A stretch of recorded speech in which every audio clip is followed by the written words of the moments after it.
the apex predator, the dawn of the American century. To truly grasp the magnitude of the American triumph in the Persian Gulf, one must first respect the formidable, almost terrifying nature of the adversary that dared to challenge the international order. Saddam Hussein's Iraq did not merely possess a regional militia, it commanded the fourth-largest military force on the entire planet, a battle-hardened machine forged in the fires of an 8-year war with Iran, consisting of nearly 1 million active-duty troops, thousands of Soviet-built tanks, and a sophisticated integrated air defense network known as KARI. This system, designed by the world's leading European and Soviet engineers, was intended to be an impenetrable shield of radar and steel, a complex web of sensors and surface-to-air missiles that promised to turn the Iraqi sky into a graveyard for any interloper. The world watched with bated breath, many skeptics and armchair generals in the West fearing a Vietnam in the desert, a grueling, blood-soaked war of attrition that would claim tens of thousands of American lives in the shifting, unforgiving sands. They looked at the numbers and saw a stalemate. They looked at the history and saw a quagmire. But they were looking at a version of warfare that was already obsolete. What Saddam Hussein and the global observers failed to realize was that the American military had spent the 1980s perfecting a silent, high-stakes revolution in military affairs that would change the nature of human conflict forever. The United States was no longer preparing for the industrial-scale meat grinders of the past. It was engineering the precise, data-driven wars of the future.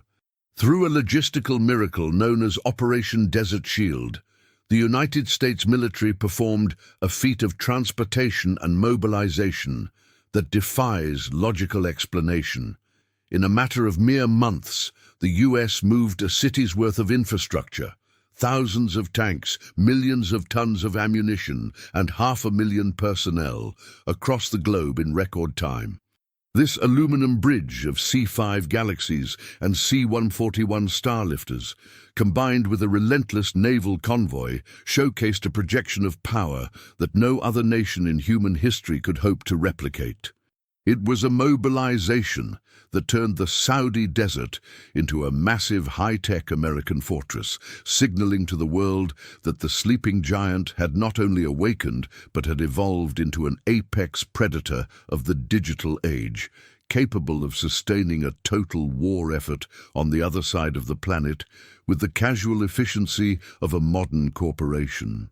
The cornerstone of this American dominance was the absolute world-shaking marriage of stealth technology and the unyielding, cold-blooded courage of the American pilot. On the night of January 17, 1991, the F-117 Nighthawk, the legendary Black Jet, entered Iraqi airspace as an entity that operated in a realm beyond the reach of conventional physics. Possessing a radar signature no larger than a small bird or a single ball bearing, the Nighthawk rendered the multi-billion-dollar Iraqi air defense network completely irrelevant. While Iraqi radar operators stared at empty screens, frozen in a false sense of security, these invisible executioners were already positioned directly above the heart of Baghdad. With chilling precision, they dropped laser-guided ordnance into the ventilation shafts of hardened bunkers and the nerve centers of the Ba'athist regime.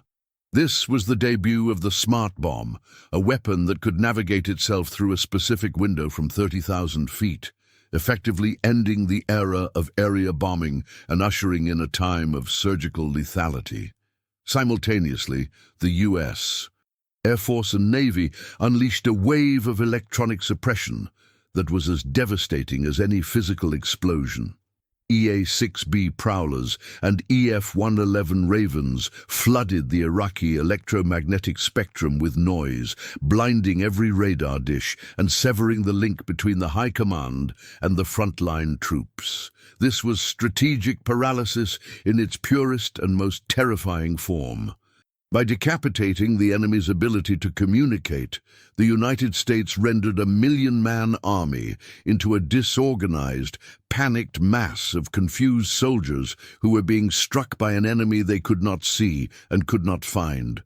This phase of the war proved to the world that in the 20th century, the side that controls the electromagnetic spectrum controls the destiny of the battlefield, and that control belonged solely to the stars and stripes.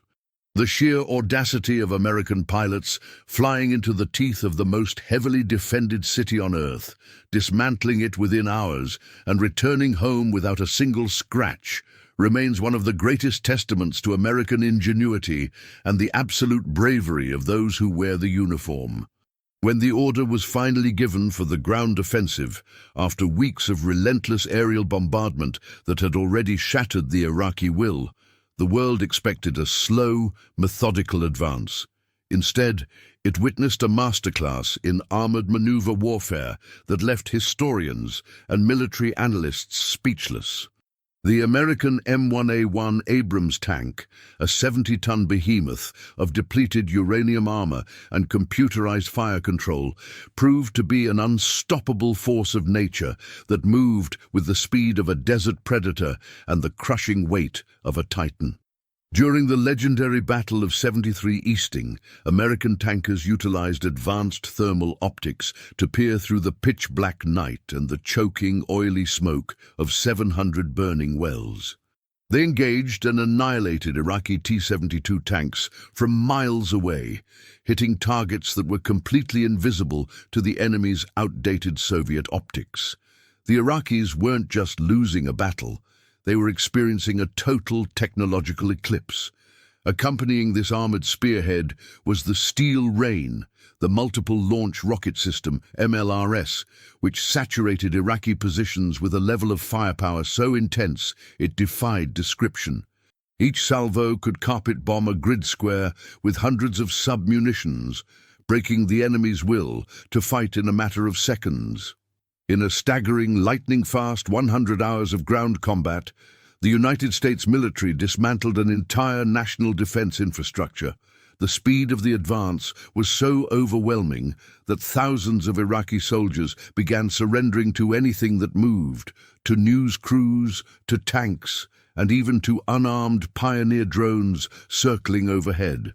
The left hook maneuver, a massive flanking movement through the open desert that bypassed the main Iraqi defenses, was a tactical stroke of genius that trapped the retreating army in a pocket of total destruction. It was a testament to the fact that when American steel meets the resolve of a highly trained, professional force, no wall is high enough, no trench is deep enough, and no army is large enough to stop the march of American freedom. As the dust settled and the black smoke from the oil fires began to clear, revealing the twisted wreckage of the highway of death, the geopolitical landscape of the planet had been irrevocably altered by the sheer, undeniable weight of American success.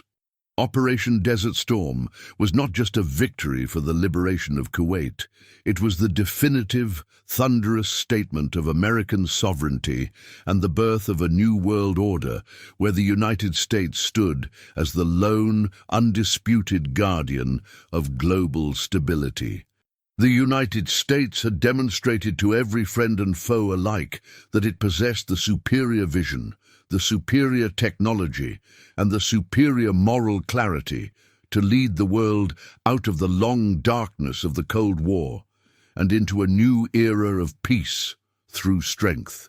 This conflict served as a permanent, chilling reminder to any would-be aggressor that the American military does not just fight wars. It redefines the very parameters of human struggle through excellence, innovation, and an unbreakable spirit.